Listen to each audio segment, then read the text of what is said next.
দেখুন, রাজ্যপাল যে রিপোর্ট দিয়েছেন সেটা সম্পূর্ণভাবে রাজনৈতিক উদ্দেশ্য প্রণোদিত এবং তিনি তার পলিটিক্যাল অ্যাসাইনমেন্ট জনিত কারণে রিপোর্টটা দিয়েছেন।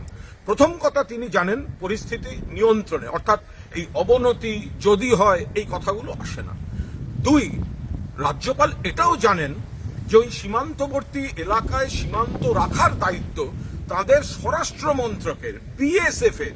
যদি ওপাশ থেকে এপাশে হামলাকারীরা ঢুকে উস্কানি দেয় বা অনুপ্রবেশকারী ঢোকে, এই দায়িত্ব বিএসএফ এর, যেটা দেখেন অমিত শাহ। ফলে রাজ্যপালের সুপারিশে থাকা উচিত ছিল যে বিএসএফ কে, যারা নিজেদের দায়িত্ব সীমান্ত রেখা থেকে 15 কিলোমিটারের বদলে 50 কিলোমিটার করে নিয়েছে, তাদের সঠিক দায়িত্ব পালন করতে হবে।